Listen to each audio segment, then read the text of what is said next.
गफुरनि रोजा रोजा रायजो राजाफोरा अखममाला राजा लामा लुफुंनायनि हेंथायै खुद्रिसारदों खुलुमबाय रिलाइभ निउज 24 बड' नायगिरि नोंथांमोनखौ बयखौबो बरायहरबाय गफुर सनितपुर जिल्लानि सिङाव थानाय गहपुराव माखासे बर'नि माहारियारि आफादफोरजों लोगोसेनो मेलेमजिबि सुबुंफोर साधारन सुबुंफोराबो दिनै बरिगावनिफ्राय 412 नं राजा लामायाव ओंखारबोनानै आसाम सरकारनि हेंथायै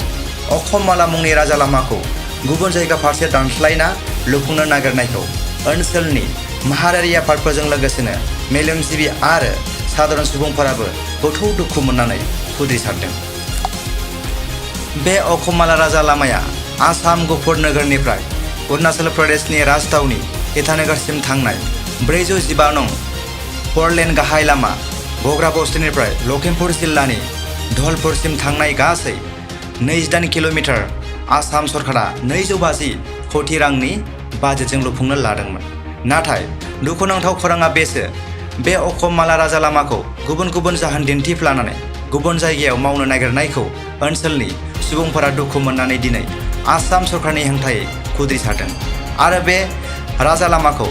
जेजों सार्भे जादोंमोन बेजोंनो मावनानै होनांगौ होननानै आसामनि गिबि मन्त्रि डक्टर हेमन्त बिश्व शर्मा ओनसोलनि एमएलए उतपल बरा बिथांमोननो गोसोखांथि बिलाइखौ महकुमानि बेंगिरिनि गेजेरजों गथायनानै गोख्रों रावजों खावलायदों बे लामाखौ बेजोंनो जाफिननांगौनि थाखाय गहपुर घग्रा बस्ती হৈ ধলপুৰলৈকে সুদীৰ্ঘ 28 কিলোমিটাৰ পথ আমি অসমমালা আমি পাবলৈ সক্ষম হৈছিলোঁ আৰু সেইটো এনাউন্সমেণ্ট ভাৰতৰ প্ৰধানমন্ত্ৰী শ্ৰীযুত নৰেন্দ্ৰ মোদী ডাঙৰীয়াই ঢেকীয়াজুলিত আহোঁতে সেইটো ঘোষণা কৰিছে আৰু স্বয়ং মুখ্যমন্ত্ৰী আমাৰ হিমন্ত বিশ্ব শৰ্মা যেতিয়া দৈমালত আহিছিলে তেতিয়াও তেওঁ সেই পথটি ঘোষণা কৰিছিলে 28 কিলোমিটাৰ 250 কোটি পৰিমাণৰ টকাৰে সেইটো ধাৰ্য কৰা হৈছে আৰু এইটো ইতিমধ্যে অসম বিধানসভাত পাছ হৈ গৈছে কিন্তু আজি আমি স্পষ্টভাৱে আমি গম পালোঁ যে সেই পথটি